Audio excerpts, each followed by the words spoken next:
हरे कृष्ण। आप सभी को आने वाली जया एकादशी की बहुत सारी शुभकामनाएं।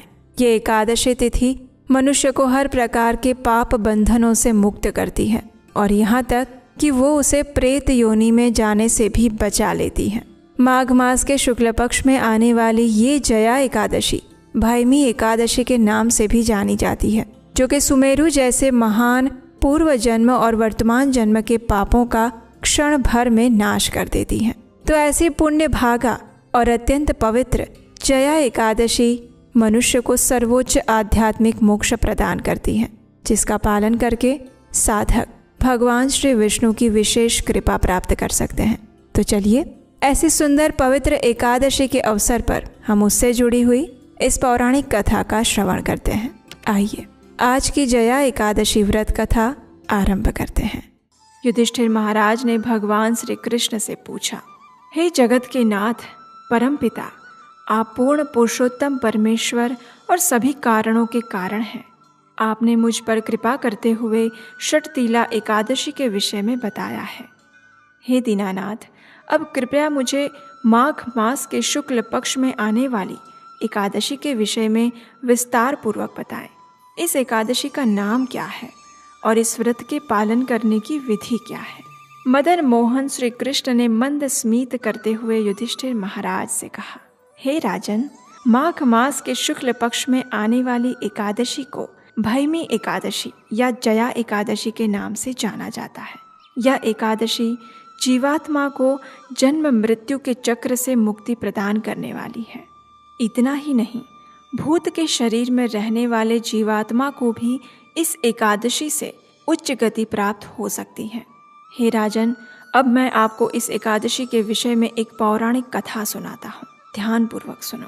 इस प्रकार कहते हुए भगवान श्री कृष्ण ने पद्म पुराण में वर्णित ये कथा कहना प्रारंभ किया।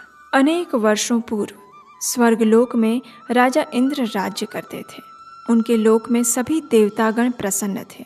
पारिजात फूलों से लदे हुए नंदन वन में देवराज इंद्र सोमरस का पान कर रहे थे और 50 लाख अप्सराओं द्वारा की गई सेवा का आनंद उठा रहे थे। अप्सराएं देवराज इंद्र को प्रसन्न करने हेतु नृत्य करती और पुष्पदंत के नेतृत्व में हजारों गायक सुंदर संगीत का प्रस्तुतिकरण करते। मुख्य संगीतज्ञ चित्रसेन अपनी पत्नी मालिनी और पुत्र माल्यवन के साथ वहां उपस्थित थे। उस समय पुष्पवती नाम की एक अप्सरा भी वहां उपस्थित थी। पुष्पवती और माल्यवान एक दूसरे के प्रति आकर्षित हो चुके थे। इस कारण देवराज इंद्र के समक्ष उनके नृत्य और संगीत में त्रुटियां आ रही थी। इस बात को देखकर देवराज इंद्र उनकी स्थिति समझ गए और उन्होंने इसे अपना अपमान समझा।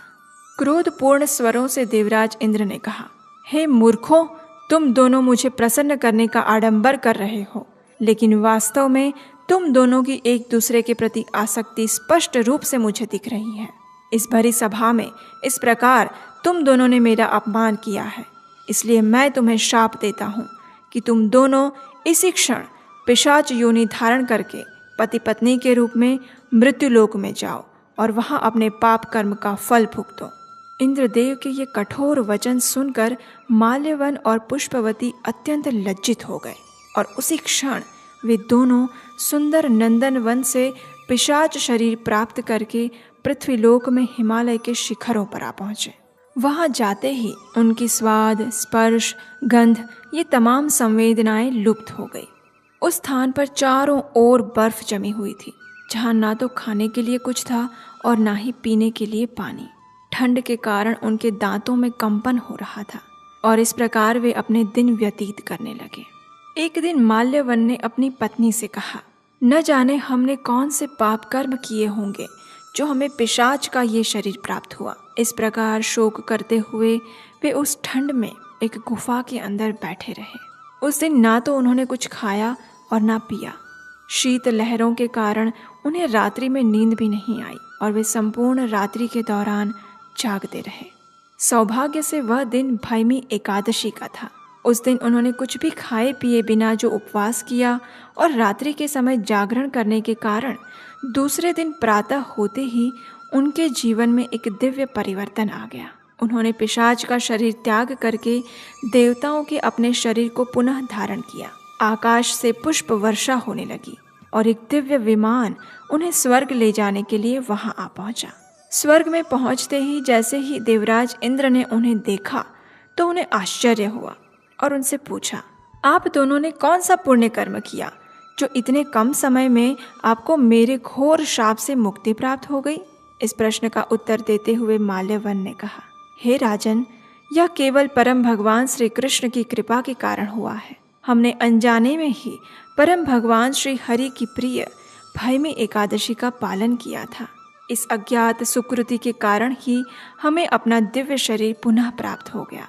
ये सुनकर देवराज इंद्र बड़े ही प्रसन्न हुए और उन्होंने कहा, क्योंकि तुम दोनों ने भगवान श्री कृष्ण की भक्तिमय सेवा की है, इसलिए तुम दोनों मेरे लिए भी अब पूजनीय हो गए हो और मैं देख सकता हूँ कि अब तुम संपूर्ण रूप से शुद्ध हो चुके हो।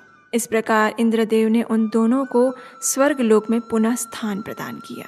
इस कथा का समापन करते हुए भगवान श्री कृष्ण ने कहा, हे युधिष्ठिर महाराज, इसीलिए प्रत्येक मनुष्य को इस परम कल्याणकारी भैमी एकादशी का निष्ठा और श्रद्धापूर्वक पालन करना चाहिए। इस दिन किया गया उपवास जीवात्मा को वैकुंठ की प्राप्ति कराता है और जो व्यक्ति भैमी एकादशी की इस कथा का श्रवण या पठन भी करता है उसे भी अग्निष्टोम यज्ञ का फल प्राप्त होता है। तो चलिए अब देखते हैं इसका पालन कैसे करें।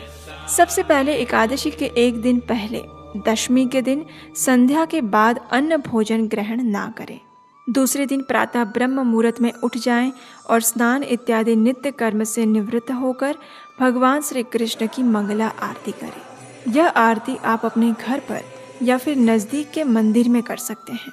उसके बाद तुलसी देवी को जल अर्पण करें, उनकी 3 बार प्रदक्षिणा करें और उन्हें प्रणाम करते हुए उनके मंत्र का उच्चारण करें। तुलसी देवी का प्रणाम मंत्र हमने नीचे डिस्क्रिप्शन बॉक्स में दिया है। उसके बाद तुलसी देवी के समक्ष आसन पर बैठकर हरे कृष्ण महामंत्र का अधिक से अधिक मात्रा में जाप करें। यह मंत्र आप सभी जानते हैं, हरे कृष्ण कृष्ण कृष्ण हरे हरे, हरे राम राम राम हरे हरे।